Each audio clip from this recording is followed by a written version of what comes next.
ونعوذ بالله من شرور أنفسنا وسيئات أعمالنا من يهده الله فلا مضل له ومن يضلل فلا هادي له أشهد أن لا إله إلا الله وحده لا شريك له وأشهد أن محمدا عبده ورسوله اللهم صل وسلم وبارك على نبينا محمد وعلى آله وأصحابه ومن تبعهم بإحسان إلى يوم الدين أما بعد يا أيها الذين آمنوا اتقوا الله حق تقاته ولا تموتن إلا وأنتم مسلمون. Jamaah salat maghrib yang dimuliakan oleh Allah Subhanahu wa taala. Alhamdulillah kita panjatkan puji syukur kehadirat Allah Subhanahu wa taala atas segala limpahan nikmat-nikmatnya kepada kita sekalian. Sehingga pada malam hari ini kembali kita hadir dalam majlis ilmu, majlis yang insyaallah senantiasa dihadiri oleh para malaikat. Mudah-mudahan Allah Subhanahu wa taala senantiasa memberikan taufik kepada kita untuk bisa terus istiqamah dalam pelajari agama Allah Subhanahu wa taala. Jamaah yang dimuliakan oleh Allah Subhanahu wa taala, kajian kita pada malam hari ini adalah lanjutan dari hadis Abu Ruqayyah Tamim bin Aus Ad-Dari radhiyallahu ta'ala anhu. Anna Nabi sallallahu alaihi wasallam qala, bahwasanya Nabi sallallahu alaihi wasallam bersabda, ad-dinu nasihat. Agama itu adalah nasihat. Kulna, para sahabat bertanya, lima ya Rasulullah, untuk siapa nasihat itu wahai Rasulullah? Qala, Rasulullah sallallahu alaihi wasallam menjawab, nasihat itu lillahi, untuk Allah, wa li kitabihi, dan untuk kitabnya, wa li rasulihi, dan untuk rasulnya, wa li a'immatil muslimin, dan untuk pemimpin-pemimpin kaum muslimin, wa ammatihi, dan kaum muslimin secara umum. Rawahu Muslim. Hadis riwayat Muslim.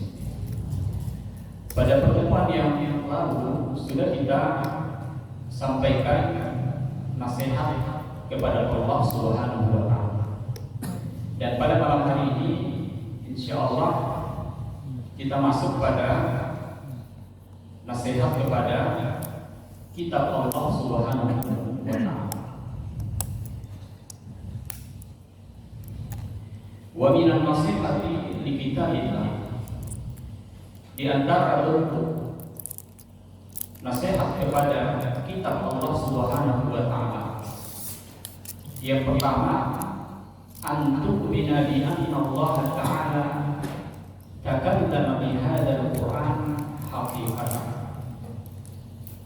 Beriman bahwasanya Allah Subhanahu wa taala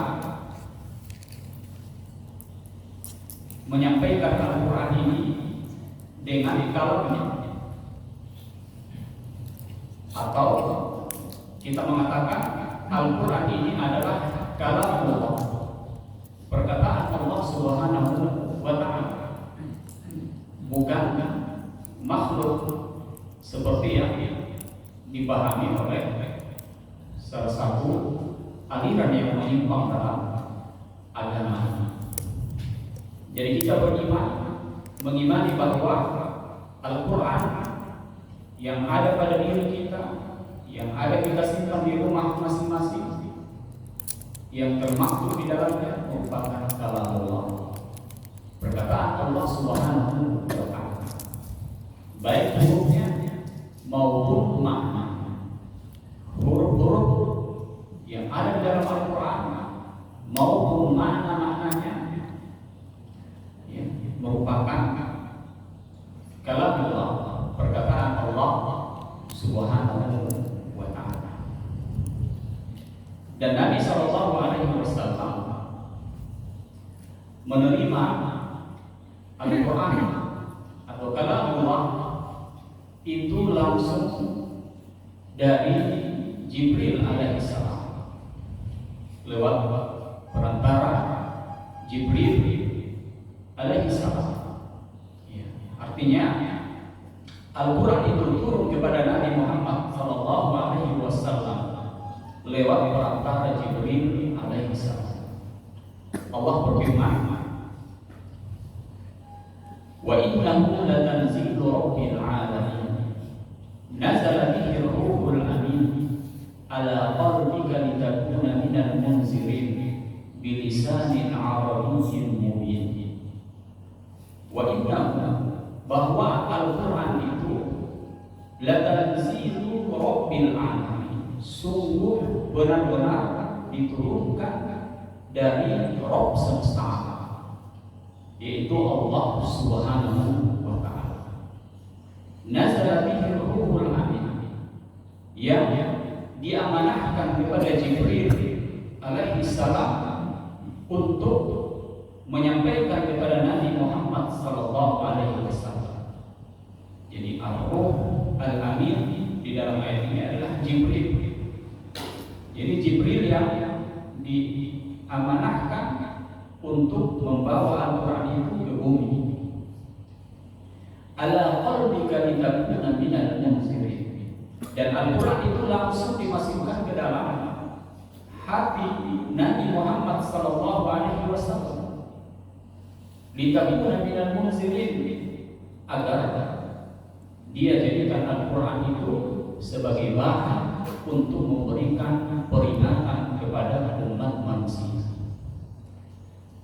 Nah, ihwa yang dimuliakan oleh Allah Subhanahu wa ta'ala.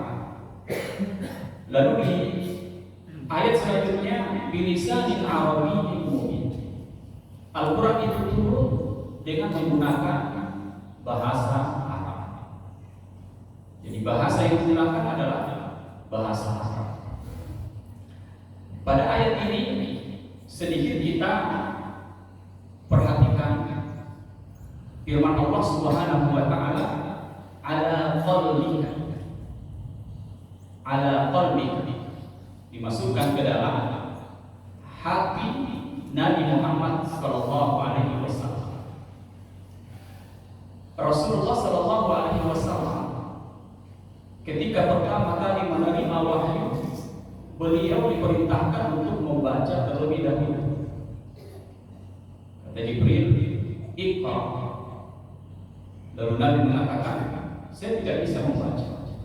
Diulang beberapa kali dan selalu jawabannya, ma ana biqari, saya tidak bisa membaca. Jadi Nabi SAW mendengarkan wahyu, mendengarkan kalau Allah Subhanahu wa ta'ala disampaikan, mendengarkan dengan kedua telinganya. Akan tetapi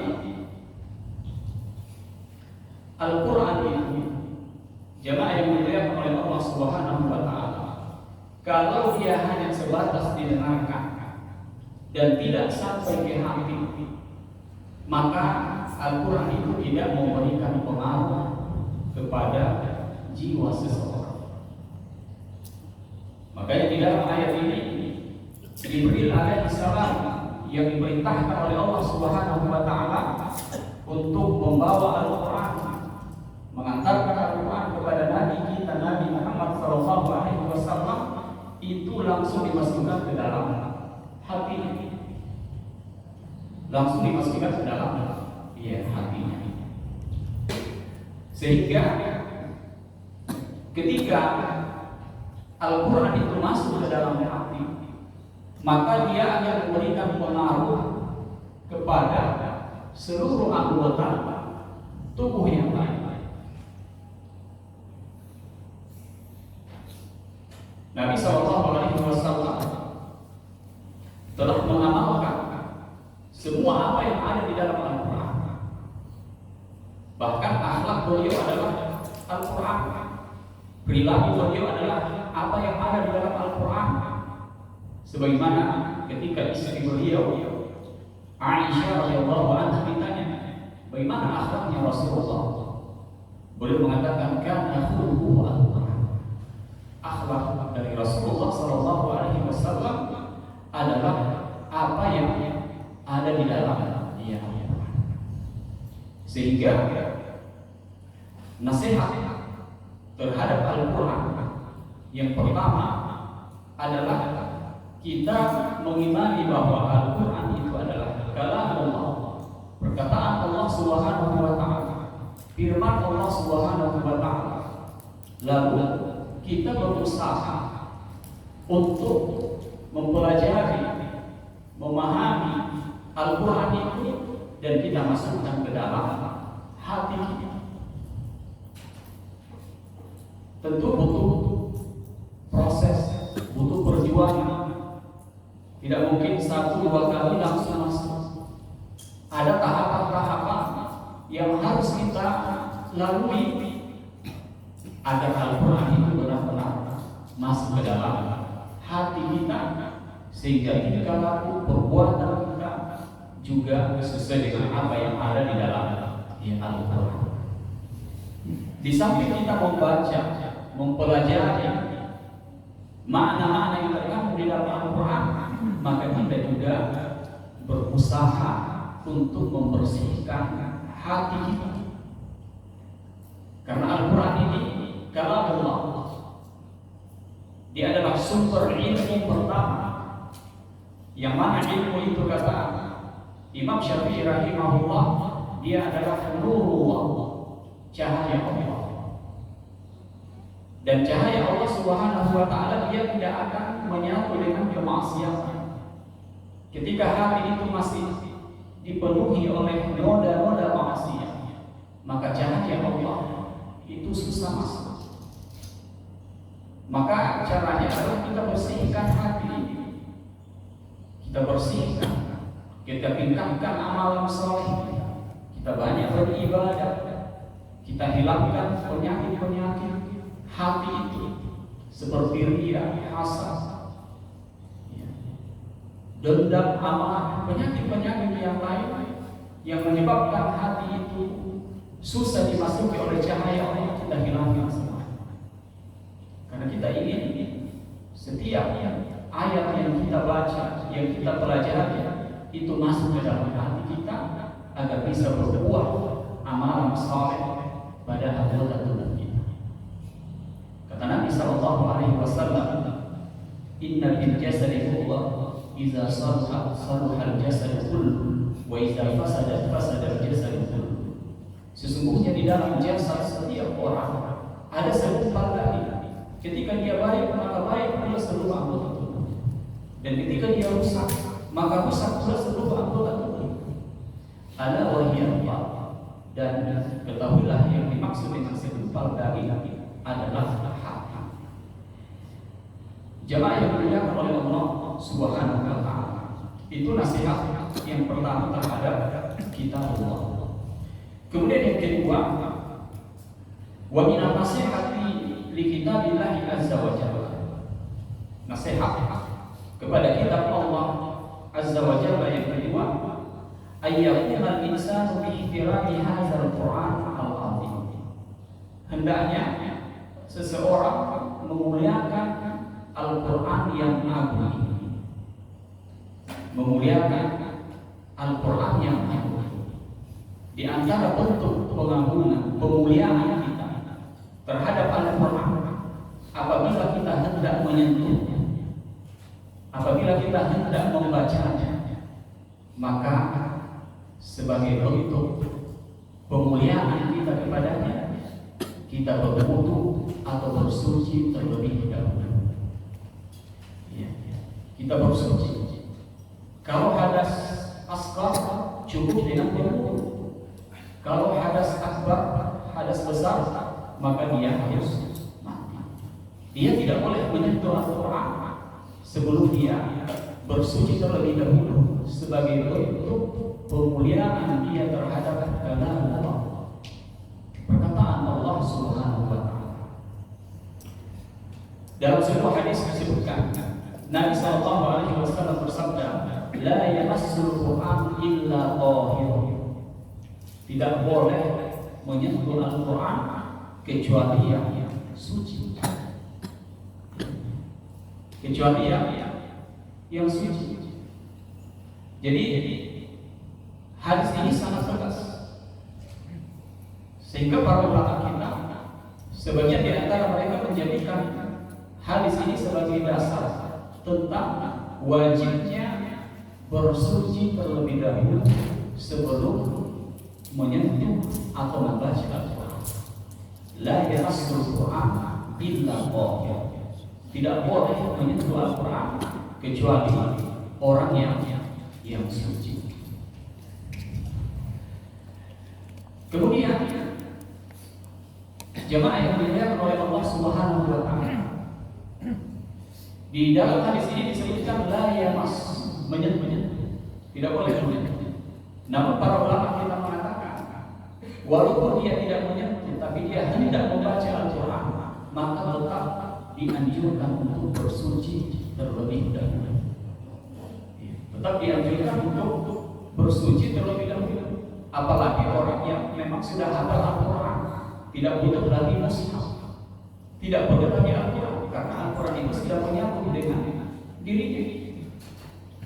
Maka apabila dia hendak membaca Al-Quran, maka tetap dianjurkan untuk bersuci terlebih dahulu apabila dia hadas, apabila dia berhadas, buang air atau habis bangun tidur, dan hal-hal yang lainnya bisa membatalkan wudunya. Ini yang kedua, bentuk nasihat kepada kalam Allah atau firman Allah Subhanahu wa taala. Kemudian yang ketiga, cara kita bernasihat kepada kitab Allah Azza wa Jalla adalah dia tidak meletakkan Al-Quran pada tempat yang tidak terpuji atau tempat yang terhina, tempat yang tidak layak. Jadi dia menempatkan Al-Quran itu pada tempat-tempat yang terbaik, tempat-tempat yang terbaik, seperti di meja, di rak, di lemari. Intinya dia menempatkan Al-Quran itu pada tempat-tempat yang terbaik sebagai bentuk pemuliaan terhadap kalam Allah, firman Allah Subhanahu wa taala. Walaupun sebagian ulama kita seperti Syekh Al-Utsaimin rahimahullah tetap membolehkan misalnya meletakkan di bawah, misalnya yang penting tidak dilalui selama tempat itu suci. Contoh misalnya kita sedang membaca Al-Quran, tiba-tiba ada kita lewati surah As-Sajdah, surah As-Sajdah yang kita disunahkan untuk bersujud ketika melewati ayat-ayat seperti itu. Lalu di sekitar kita tidak ada meja, yang ada hanya alat saja, maka boleh tetap diletakkan selama tempat itu adalah tempat yang suci. Nah, jemaah yang dimuliakan oleh Allah Subhanahu wa taala, itu yang berkaitan dengan nasihat kepada kitab Allah, kepada kalam Allah atau firman Allah Subhanahu wa taala. Selanjutnya kita masuk pada wali rasul, bernasihat kepada Rasul Allah Subhanahu wa taala. Bernasihat kepada Rasulullah, kepada utusan Allah Subhanahu wa taala. Yang pertama, al-imanu at-tammu bi risalatihi. Mengimani tentang kerasulan Nabi Muhammad sallallahu alaihi wasallam. Kita mengimani bahwa beliau adalah utusan Allah. Beliau adalah rasul yang paling terakhir dan tidak ada lagi rasul setelahnya. Beliau adalah penutup para nabi dan para rasul. Sehingga ketika ada yang mengaku nabi, ada yang mengaku rasul setelah Nabi Muhammad SAW, maka bisa dipastikan bahwa itu adalah nabi palsu, rasul palsu. Karena Nabi Muhammad SAW adalah khatamun nabiyyin, penutup para nabi. Tidak ada lagi nabi setelahnya. Dan beliau adalah rasul yang terbaik, pemimpin para nabi dan para rasul, sayyidul anbiya wal mursalin, pemimpin para nabi dan para rasul. Nabi Muhammad SAW diutus kepada seluruh makhluk. Allah Subhanahu wa taala mengutus Nabi Muhammad SAW kepada seluruh umat manusia, baik yang Arab maupun yang non-Arab. Bukan hanya bangsa Arab saja. Hanya secara kebetulan Nabi Muhammad SAW turun dan hidup di Jazirah Arab. Tapi risalah yang dibawa, ajaran yang dibawa oleh beliau itu diperuntukkan kepada seluruh umat manusia, bahkan juga kepada bangsa jin. Jadi Nabi Muhammad SAW juga diutus kepada bangsa jin, bukan hanya kepada umat manusia. Di antara dalilnya Allah Subhanahu wa taala berfirman, "Wa arsalnaka lin-nasi rasulan." Dan sungguh kami telah mengutusmu kepada umat manusia. Kemudian Allah Subhanahu wa taala berfirman di surah Al-Furqan ayat yang pertama, "Tabarakalladzi nazzala al-Furqana 'ala 'abdihi liyakuna lil'alamina nadhira." Ini tabarakalladzi nazzala al-Furqan. Maha suci Allah Subhanahu wa taala yang telah menurunkan Al-Furqan. Al-Furqan adalah pembeda antara al-haq dan yang batil. Allah menurunkan itu kepada siapa? Kepada hamba-hambanya, liyakuna lil'alamina nadhira, agar dia memberikan peringatan di alam semesta ini. Jadi Nabi Muhammad SAW diberikan kepadanya Al-Furqan, diberikan kepadanya Al-Quran, Al-Haq diberikan kepadanya. Dia bisa membedakan mana yang hak, mana yang batil. Lalu beliau memberikan peringatan di alam semesta ini, di alam semesta ini, sehingga wajib bagi kita untuk mengimani bahwasanya Muhammad sallallahu alaihi wasallam adalah utusan Allah Subhanahu wa taala kepada seluruh makhluk, baik itu manusia maupun jin, bangsa jin. Nah, itu cara kita bernasihat kepada Rasulullah sallallahu alaihi wasallam yang pertama. Kemudian yang kedua, di antara cara kita bernasihat kepada Rasulullah, tasdiqu khabarihi, membenarkan apa yang disampaikan.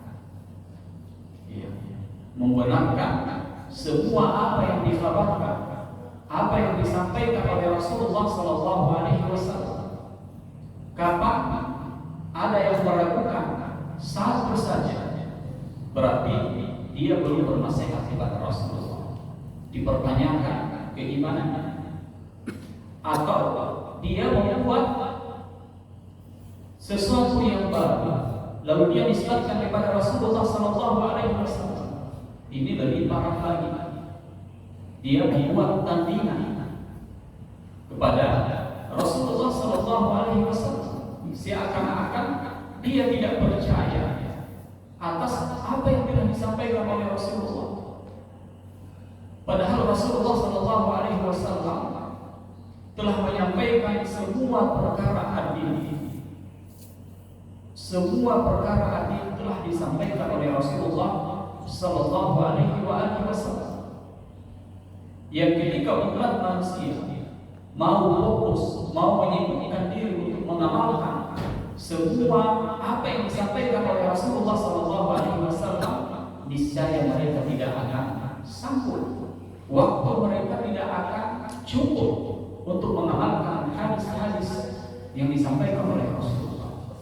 Cukup hadis-hadis sahih yang ada dalam Sahih Bukhari misalnya. Kita mau amalkan semuanya, saya yakin waktu kita tidak akan cukup. Namun disayangkan masih ada saja yang justru membuat amalan-amalan baru yang tidak pernah dicontohkan oleh Rasulullah Sallallahu Alaihi Wasallam, seakan-akan dia tidak percaya atas apa yang dikabarkan oleh Rasulullah Sallallahu Alaihi Wasallam. Jadi membenarkan apa yang dikabarkan. Jadi Rasulullah Sallallahu Alaihi Wasallam shadiqul masduq, orang yang jujur dan orang yang terpercaya, orang yang paling jujur. Jadi apa yang disampaikan dengan sejujur-jujurnya. Tidak ada yang beliau sampaikan sesuai dengan keinginan hawa nafsunya atau sesuai dengan intipan orang lain, tidak ada. Semua yang diberitakan, apa yang disampaikan oleh Nabi Sallallahu Alaihi Wasallam semasa hidupnya, semenjak beliau diangkat menjadi nabi oleh Allah Subhanahu Wa Taala, semua adalah wahyu yang Allah Subhanahu Wa Taala wahyukan kepada Allah Subhanahu Wa Taala berfirman, wa ma yantiqu anil hawa in huwa illa wahyun yuha. Dan Nabi Sallallahu Alaihi Wasallam sama sekali tidak mengucapkan sesuatu menurut hawa nafsunya. In huwa illa wahyun yuha. Akan tetapi semua yang beliau sampaikan merupakan wahyu yang diwahyukan oleh Allah Subhanahu Wa Taala kepada kita. Jadi semua perkara-perkara yang disampaikan oleh Nabi itu adalah wahyu. Jadi hadis-hadis yang sampai kepada kita juga merupakan wahyu Allah. Cuma disampaikan lewat lisan